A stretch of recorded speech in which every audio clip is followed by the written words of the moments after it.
You are listening to Keep Canada Weird, a weekly weird news roundup by the Nighttime Podcast. Hello, listeners, and welcome back to the weekly Keep Canada Weird discussion series. If you're new here, Keep Canada Weird is the venue in which I, Jordan Bonaparte, and my pal, Handsome Aaron Airport, seek out and explore the more offbeat Canadian news stories that caught our eye over the past week. In tonight's episode, which we recorded on June 18th, 2023, Aaron and I share yet another collection of Canadian stories that will have you questioning the sanity of yourself and those around you. We're going to roll our eyes at the worst grandparent that showed up for a children's track meet in Kelowna. We'll consider if we should get behind the Alberta man who is running around about Tim Hortons Walnut Crunch donuts, and we'll explain the story behind the three-armed woman who found her way into a Toronto mayoral candidate's campaign brochure. So let's get into it. Handsome Aaron Airport, happy Father's Day. Happy Father's Day to you too. I said it as a setup to get you to say it back to me. Thanks, pal. Means a lot. Because it's Father's Day and because you're a father, although I knew what you were doing, I let you have it. Thank you, buddy. You gave me one. But you're a dad too. You're a cat dad. That's right, yeah. You probably take better care of your cat than I do my children, so. I guarantee I do. Yeah. Let's move on, though. We don't know who's listening to this. How's life? What's new? What's up? Not much. Just enjoying the tail end of the weekend here. I'll be honest, though. I'm a little hungover today. I was out last night. Yeah. Oh, how late were you out? Very late. Much later than I'm used to being out. It was all accidental. No, how late? Seriously. I think I got home at maybe 2:30 or something in the morning. Anything you can say about it? How did this happen? Well, I went out for dinner with some friends and then, started having some glasses of wine and then ended up at a bar called the Black Diamond that I think you're familiar with. Mm-hmm. And there was karaoke there last night. No. Did you end up on stage? No, I did not. I never do karaoke ever, ever, ever. Okay. Even under the influence, I won't do it. But it was kind of cool because it was like a young kind of hipster crowd there. So all of these, 20 something hipsters showed up and were just having a blast. So it was just fun to watch them. Okay. And they were singing a lot of older, songs that were that you and I grew up on. Okay. So they were saying it kind of they were singing them almost ironically, when we were 19 and 20, we'd someone would get up and do Sweet Caroline. Yeah. But they're doing that that with the Killers. Yeah. Oh, well, I'm sorry to hear you're hungover. Have you how bad is it? Are you okay to do this right now? No, I'm actually just popped on to say that I can't do the show tonight. well, okay. We won't do the show, but I do got to air a voicemail for you. Okay. There's nothing to do with the show though. I'm not recording. This a listener named Joe wanted to share some support for you and some of your opinions that you shared last week about what I think we can call virtue signaling content creators. I'm going to play you Joe's message, and maybe that will give you the wake up you need to carry on. Listen to this. Hi, Jordan. Hi, Aaron. This is Joe from the Midwest in the States, and I just needed to call in and thank Aaron for taking to task all these faux altruistic TikTok dudes who give money and gift cards to people for just being just good people. I could go down a whole rabbit hole of why these things just annoy the out of me.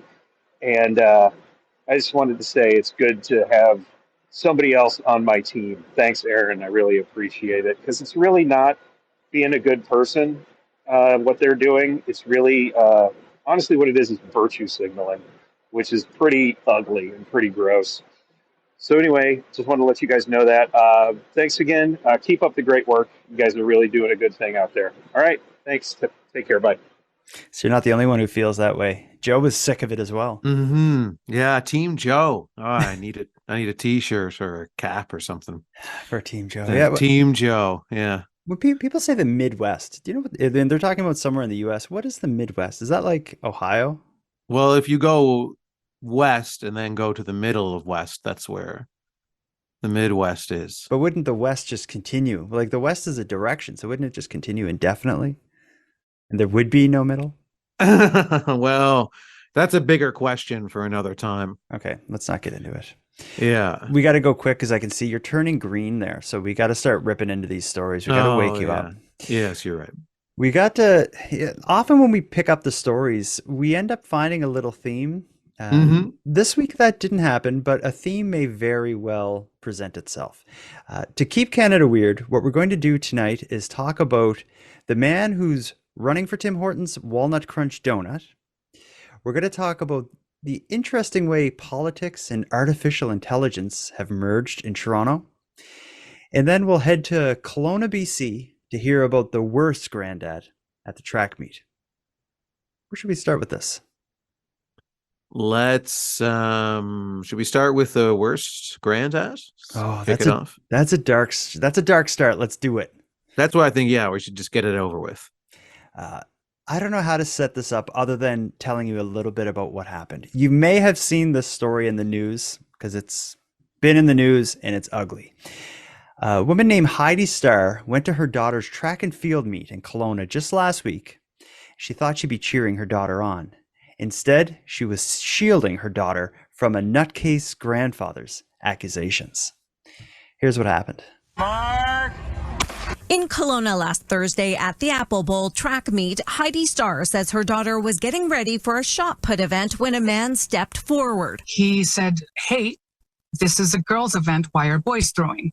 Starr says the man pointed at her daughter, who she doesn't want named, and another girl. Both have short hair. I stepped forward and I said, "Sir, are you talking about my child? Because she's a girl." He says, if they're not real girls. If they're not boys, they're trans. Dozens of students and parents looked on as Starr says a woman accompanying the man started yelling. We're genital mutilators and groomers. And then the man himself started demanding to see a certificate proving that my daughter was born a girl. Starr took a picture of the man who she thinks is a grandparent of a student. She says he was eventually escorted away.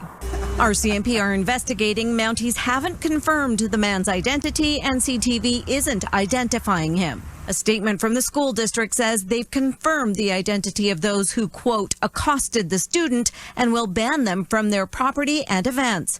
As for Starr's daughter, it shook her up hard. She was in and out of tears, crying all day, right through to bedtime. She was there and she was pointed at, but so was another child who just ran away. Starr says her family is receiving many messages of support. Her daughter turns 10 Thursday. Her wish? That the incident inspires change. I don't know where to go with that one, other than I get that there's like a culture kind of war that's happening in and around this topic, but I think the idea of a grandfather kind of interrupting a track meet to accuse a 9-year-old in front of a crowd, it's just, how can you be that awful of a person? And it's like a 9-year-old track meet. So even if you were going to accuse someone of, like, I think they're on steroids, it's still just a bunch of 9-year-olds. Just leave them. Yeah, it's not the Olympics. You know? know? Let them run. Yeah, that's what it's all about, is letting the children run. Yeah. Or exercising for fun. Yeah. But you see that, like, not to this extreme, like this is a fairly extreme example that we're talking about, but parents can get carried away at these competitive events for children. Like, you know, they go to see their kids or their grandkids play hockey or football or running track or whatever it is, and they get wild. There ends up being fights up in the stands over, you know, if something was a penalty or whatever. Yeah. And people just, they get really too worked up over it. But I don't know how else really to but I mean, that's a really public display of hate and ignorance and just being out of line and being a bit of a clown. And this guy, when you hear him talk, so this granddad, when we first heard that story, they didn't name him and they blurred his photo and all this stuff. He does eventually talk to the news broadcaster in a follow-up that was aired the next day to give his side of the story. And he kind of doubles down a bit. Listen to this. Oh, okay. Listen to this. Joseph Dessar admits he asked a school official at a Kelowna track meet last week if the shot put event was co-ed. That's because he saw a child with short hair who he thought might be a boy. So it's girls' competition. And I reply and I said, well, I felt there is a boy standing next to my granddaughter. And that was all it's been said. Tassar telling CTV News he only spoke to one official, never any of the girls. And I'm entitled to ask, and I always will ask questions if I'm not sure. It's unclear how the girl's mom would have heard the private conversation. The man himself started demanding to see a certificate proving that my daughter was born a girl. I said, exactly what are you looking for? I said, my daughter was born a girl. If that person was the child's guardian, that person could have gone to the administration in the right place and time and raised questions. But disrupting a school event isn't a right that this man had. He has the right to ask questions when he's not sure. And I also liked his story. It doesn't check out. Like he in his mind, he kind of approached like the administrator. I was like, is this co-ed? There's a boy there. Which doesn't really explain, like, what about the big incident that was in the news? Like, how did they find out about all that Yeah, stuff? his telling of the story is wildly different from everybody else's version of the story. And he's complaining about, he's trying to say that, oh, there's a boy competing when it should only be girls or whatever. But this guy is clearly on steroids. Do you see his he's a big picture? guy. He looks completely roided out. Yeah. So Seriously. I think he should be, approached by the committee to say, yes, but you're on steroids, and that's not allowed at the track game either. Yeah, for the children.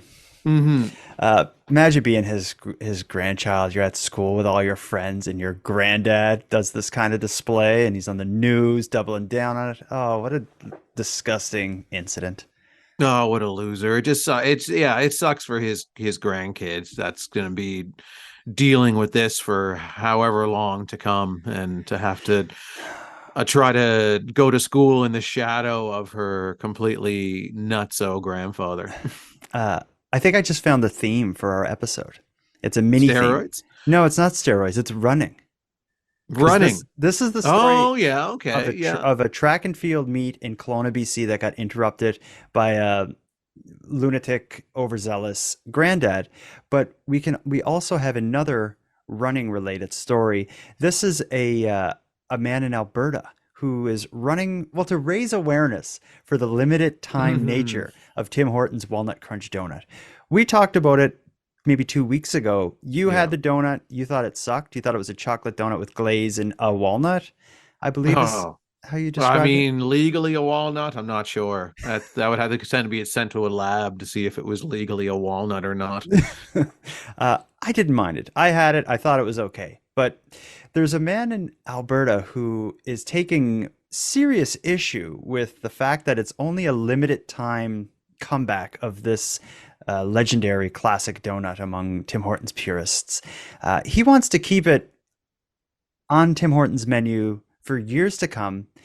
And I guess the best way he can think to do that is by running to raise awareness. Here's the story of Alberta's walnut crunch loving runner, Zachary Durand. So basically, I was super excited. A few weeks back, I'd heard that the walnut crunch was coming back to Tim Hortons, and it had been a long time favorite donut of mine until they got rid of it. So once I heard it was coming back, I was very, very excited, but then a little bit disappointed when I found out it was only going to be for a limited time. So I started brainstorming ideas and ways in which I could try and make sure that it doesn't stay for a limited time and comes back for good. And so I started running and biking to raise awareness and to advocate for the Walnut Crunch. And how's that gone so far? So far, so good. I've done 3 main events. I've done a 30-kilometer bike ride. I did a half marathon, and then I did what I'm calling a tour to Airdrie of the Airdrie Tim Hortons, where I ran to each Tim Hortons in Airdrie, all 5, ate a Walnut Crunch at each one, and then made my way back home and tagged them in it to try and get a response or something from Tim Hortons. Have you had any sort of response from them? Nothing yet. I'm optimistic that maybe they're taking me super seriously and want to really take into consideration all avenues of if they were to decide to keep it or not. So the optimistic side of me thinks they're all in a boardroom right now, kind of hashing it out on, okay, what are we going to do about this guy raising so much commotion about the walnut crunch? A little free advertising, right? Yes, exactly. Yeah. Why the walnut crunch? Why not the glazed or the honey dip or chocolate dip? Or to me, it encompasses everything that a donut should be. It's the perfect shape. It's got the chocolate donut, which is my favorite.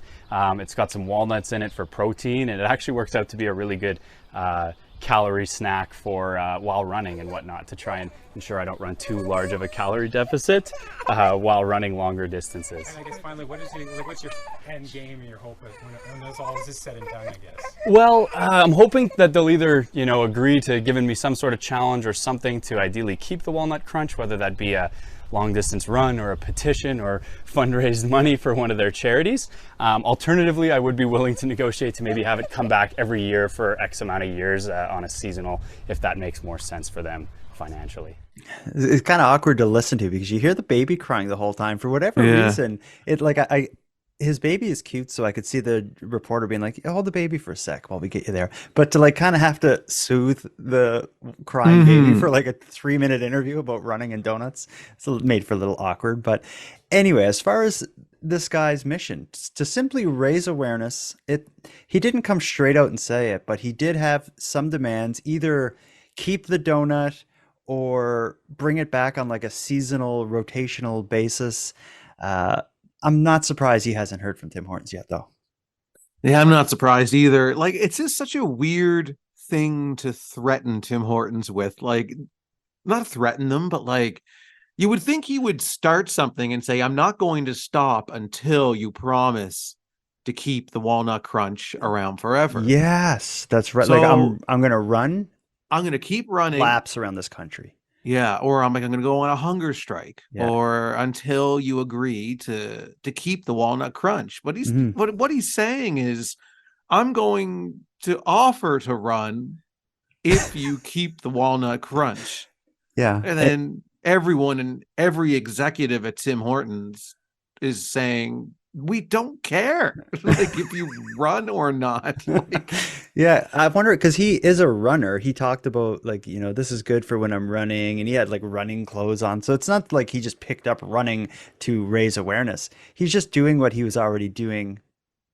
Nothing has changed. He's not running more. No. He's just going to keep living. It's I'm going to vacuum my carpet if you keep the walnut crunch. I'm going to do a regular everyday thing. So what should he do then? Should he keep running and be I'm going to die on the highway if you don't bring this back? Exactly. And the blood is on your hands. Get radical if he's so passionate about the terrible walnut crunch that he wants to keep. First off, his description of the perfect donut.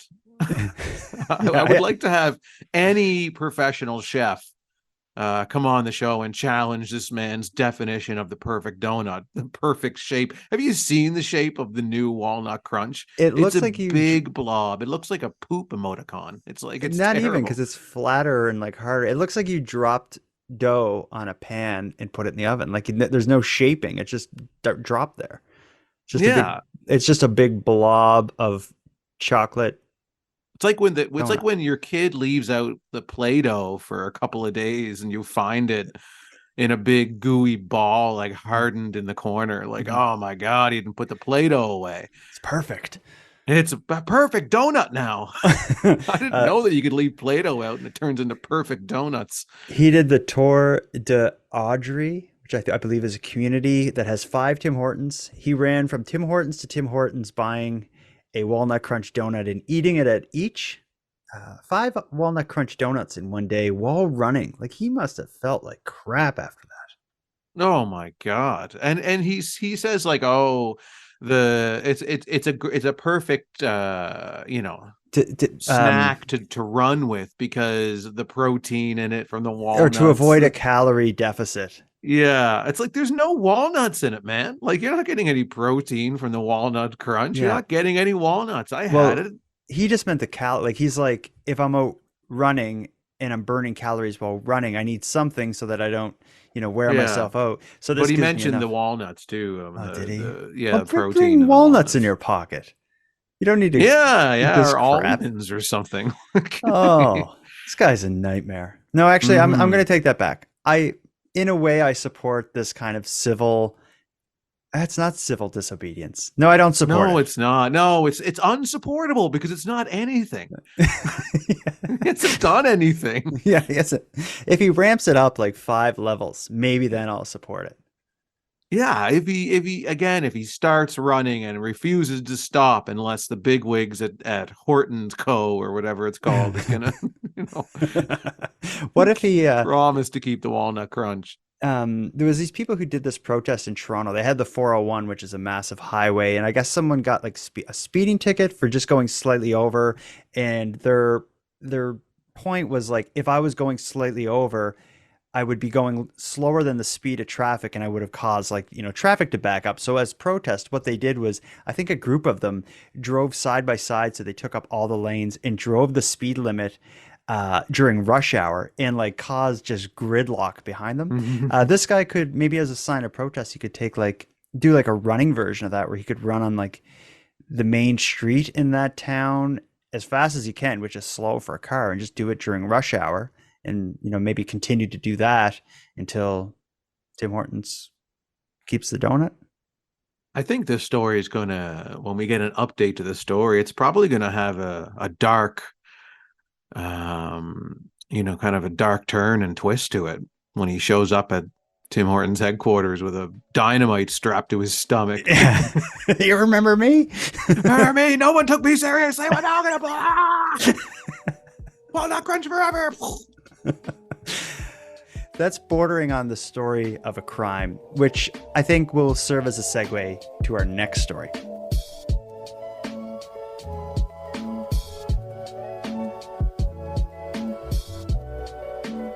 A man strapping dynamite to himself and going to Tim Hortons to protest the limited time nature of a walnut crunch donut would be a Canadian crime.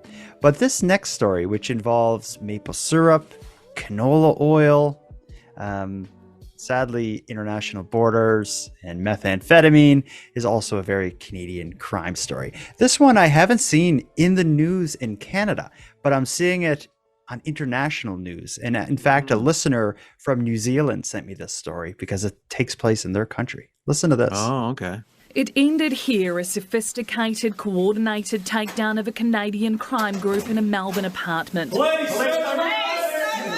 Exposing a secret operation that started on our shores 6 months ago. 713 kilograms of meth found in maple syrup bottles had been seized at the New Zealand border. Enough for 35 million doses, our largest border seizure ever, by 100 kilograms. The crime syndicate used Canada as a launch pad. Once we intercepted our haul, it was kept secret, while New Zealand police tipped off Australian authorities. So we just had to be patient and hold off so the Australians could complete the work that they needed to do. What was being sent their way? This is one of the largest attempted imports of liquid methamphetamine into Australia. Packaged in canola oil bottles, it was worth an eye-watering $1.7 billion. And also stopped by the Canadian Border Authority. This includes the largest seizure of methamphetamine in CBSA history. It disrupts an international drug smuggling plot to send drugs down under. We're always looking. We're always looking. And New Zealand police have eyes all over the world. I don't know what to say about that other than I love the way Australian and New Zealanders say myth. Myth. I'm surprised to hear that when you hear of like these massive drug smuggling rings, Canada usually is maybe like a stop along the way, like they may ship through here or something. But the sounds of these news reports make it sound as though this is like a Canadian based drug cartel, not coming from like south of the border or something. That kind of surprises me. And it's large. Like they said, it's New Zealand's largest ever drug bust at the border by, I think they said 100 kilos, but there was only 170 kilos of it. So it's like twice as much as they've ever found there before. So this is a major thing. And they're putting the Canadian flag on it by using canola oil and maple syrup bottles. And maple syrup. Yeah. And I think that was the thought process behind it was let's use products that are Canadian, that are innocent, that everybody trusts, canola oil and maple syrup, right? And so no one's going to suspect that there's going to be methamphetamines or meth smuggled in maple syrup, of all things. Is nothing sacred? No, nothing is sacred. This world is upside down. In a world of chaos and temporary walnut crunches, how can we even get out of bed in the morning? But it's sad to see our two of our products kind of dragged through the dirt like that. Although, well, no. I don't think it's being dragged through the dirt. I think it's getting some spunk and rock and roll put into it. Oh yeah, it's like the dark era. Yeah, it's hardened our main export. Yeah. It's like, how rock and roll and cool is Canada now, man? They smuggle meth and maple syrup. Like, they're the coolest. Yeah. Canola oil, we call it canola oil. That's a Canadian export that comes from Canada. We use it in place of vegetable oil for a lot of people, or peanut oil. It's called canola oil to avoid calling it what it actually is. Do you know what it really is? No, I'm interested to hear. Canola oil is actually, like, the actual name of it is rapeseed oil. Oh, and they named it canola oil because I think people aren't cool with. Yeah, I could see that being challenging to market. Yeah, rapeseed oil. Yeah, so they came up with canola, and I think that's like Canadian, like, or something. Canola, Canadian oil. Maybe that's where they come up with the name. I don't know the whole origin of it. Oh, I don't know. Yeah, canola, it means nothing to me other than what I know it as is the oil. In maple syrup, does that mean anything to you? That means sweet, buttery, soft pancakes. Do you ever get pancakes from McDonald's? Oh, the hotcakes. They don't call them pancakes. Yeah, I know, they it's call ridiculous. them hotcakes. It's ridiculous. And if you go through the drive-thru and you order, well, if you go through the drive-thru and you're like, I'll have an order of pancakes and a coffee, and they'll be like, okay, so 1 hotcakes and a coffee, and you're like, whatever. Yeah, hotcakes. I'll play that game. Just like when you go to Starbucks and you're like, I'll have a medium coffee, and they're like, an El Dante Grande. You're like, whatever. Yeah. But anyway, McDonald's, when I find their pancakes or hotcakes or whatever, they kind of like cook them with maple syrup. So you don't got to put syrup on them. It's like it's in there. It's delicious. It's like the McGriddle, which is the basically like a breakfast sandwich within the hotcakes. It's so good. Yeah, I just got them on the mind because we had them this morning. And also because the next story I want to talk to you about involves McDonald's, although there's a bit of a mystery still within this. This is something you may have seen pop up in the news about a man in British Columbia who's suing McDonald's due to finding a metal bolt in their food. But this story, although it's in the news and being covered, there's still a lot of unknowns. I'm going to read you a little bit of this, and I want you to tell me what's happening over in BC at McDonald's. Roman Tromry, a carpenter, was dining at, I don't know why they mentioned that. Roman Chomry, a carpenter, was dining at a McDonald's in New Westminster, BC in November of 2021 when he purchased the allegedly contaminated food, according to a civil claim he submitted to the BC Supreme Court earlier this month. The claim alleges Chomry suffered injury, loss, and damage due to the restaurant's negligence. Eating the bolt allegedly injured his teeth and jaw and led to indigestion, food phobia, weight loss, low immunity, mental distress, panic attacks, stress, anxiety, depressive disorder, and insomnia, according to court documents. Tromry claims the incident caused a loss of past and future income and diminished his enjoyment of life. The defendants owed a duty of care to the plaintiff to produce and supply food free of any contamination, specifically metal bolts, the claim read. Online court records do not yet include a response to the lawsuit from the defendants, which is McDonald's Restaurants of Canada, and the manager and franchisee of the McBride Boulevard location, but they have until June 23rd to file the response. In a statement they issued to CTV News via McDonald's Canada's media release team, Joe Guzzo, the franchisee, says, "My team takes food safety seriously and we strive to maintain the highest quality food safety standards at our restaurants. I'm unable to comment further as this is a legal matter." And it doesn't yet say what he's looking to get financially out of this, like how much he's going for. But when you hear the side effects or the damage this man's facing as a result of putting a bolt in his mouth. It's pretty intense. Yeah, and I think I have a theory as to why they mentioned specifically in the article that he's a carpenter. Because that could come up later, like during the trial or whatever it turns out to be.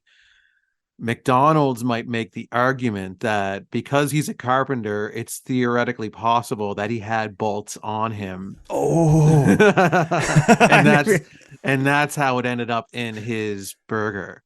I wonder, because I read that and it's like I didn't know why they made a point to say, you know, it starts like so and so, a carpenter, and then it says a bunch of stuff, and I never put two and two together that it was a bolt. Maybe he had the bolt on his hand.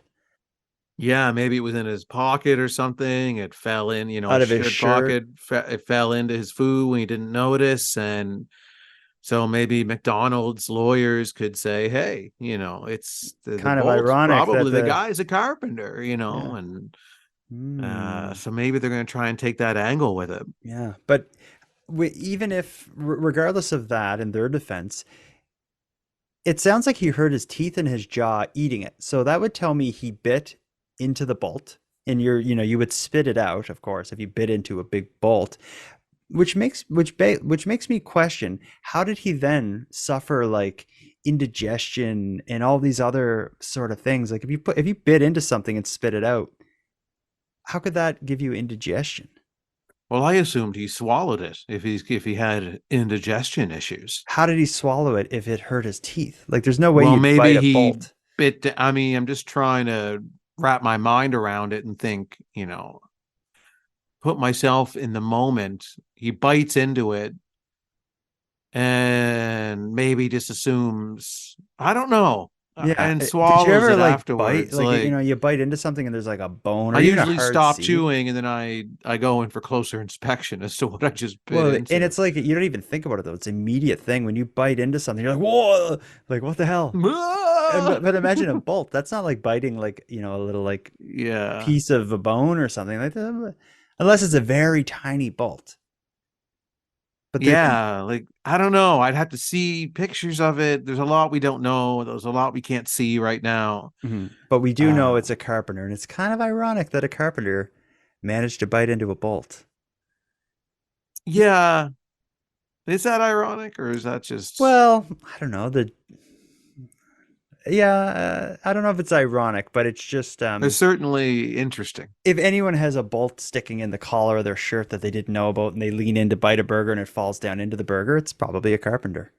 It'd be funny if it was like, instead of him being a carpenter, he was Frankenstein.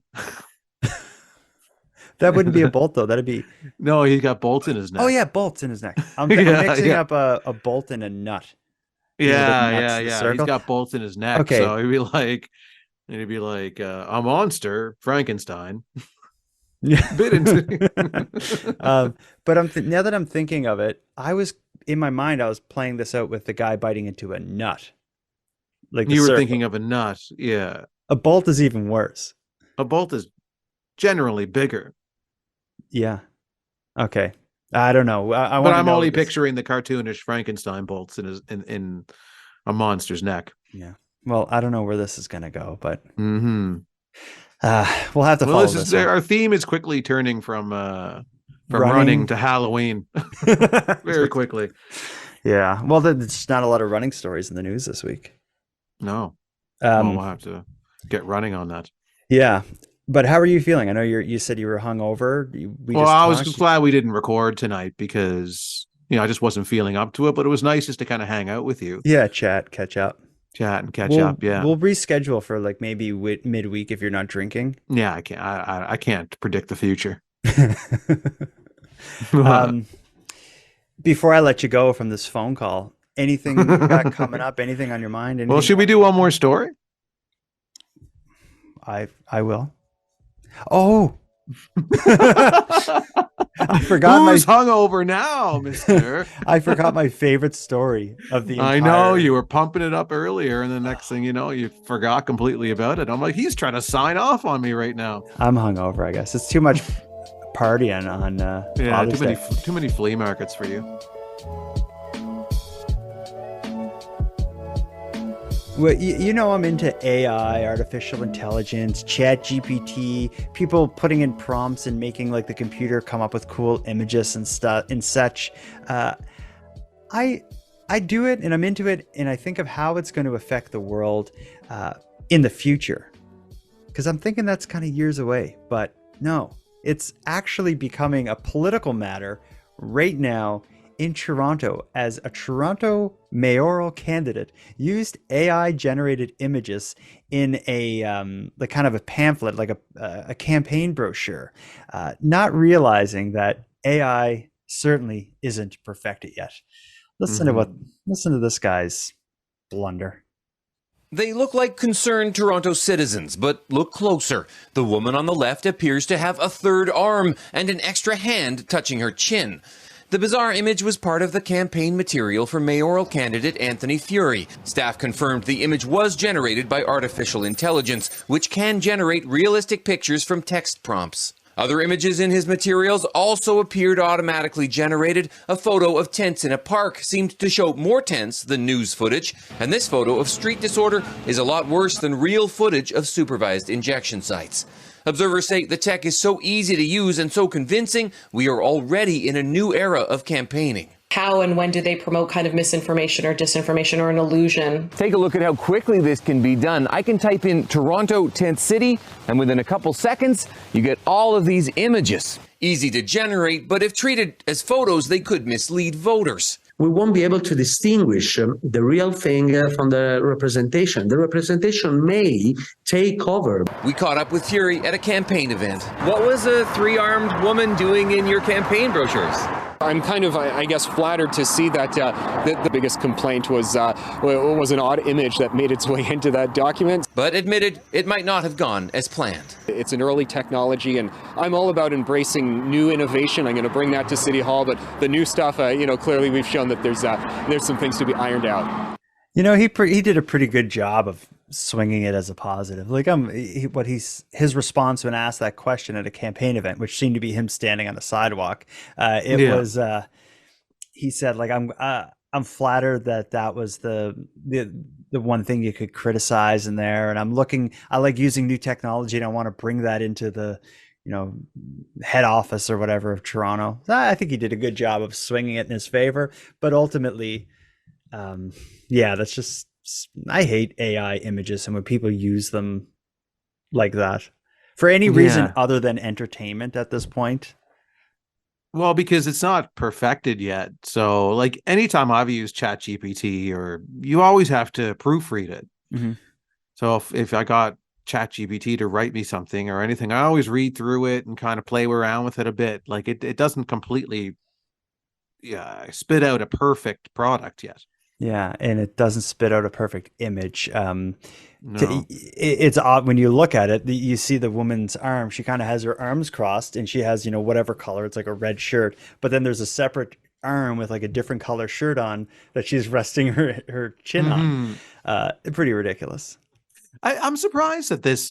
I guess I'm not surprised, but it's still funny how little people notice with these things. Like someone should have caught this, like when I put something together, like I'm always triple checking it to make sure, like if I'm writing an email or I'm putting together a PowerPoint or something, like I'm always going through it, like, and getting someone else to look at it too, to make sure that there's nothing that my eyes aren't seeing, right? Like this is an official document coming out or whatever it is they're doing. And how did not have a couple of sets of eyes on it? Yeah, he's a mayoral candidate. So what I'm thinking is maybe he doesn't have a big team behind him, and he can't even get good, like he doesn't even have someone to take these photos for him. So he has no choice but to turn to AI. Like if you were representing yourself and doing all this stuff yourself, and you needed a photo to illustrate, that there's a bunch of tents downtown or something like that. I could see maybe the need to, or how attractive it could be to turn to AI. But the arm is so it's so obviously there, the third arm. Like it's not, it's glaring. Yeah, it is. It's true. And it's not even a nice picture to begin with. So despite the error in the photo, it's just I think it's interesting how AI generated images or text or whatever manages to affect us already in I don't know, I think I worry for the human race 5, 10, 15 years in the future. It's already too late. Yeah. Just enjoy the last couple of weeks that you have of normality. Mm-hmm. Downhill fast. We're circling the drain. Mm-hmm. That's right. Whoa, whoa. Let's start wrapping it up. I want to like what a sound effect. Yeah, I want to enjoy the last couple minutes of my night because I know it's, who knows what tomorrow's going to bring. Mm-hmm. Well, it's fourth arm maybe. Aaron, until next time. Jordan, until next time. If you have something to say to Tim Hortons and you want them to change the way they do business, think it through before you start doing it, and make sure it's at least something that you wouldn't normally do, because it's pointless if not. Yeah, everything with Tim Hortons is pointless.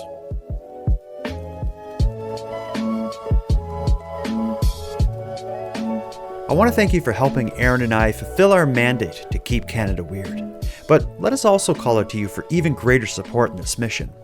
If something weird happens in your neck of the woods, or you have an opinion you want to share about one of the stories we covered, we'd love to hear from you.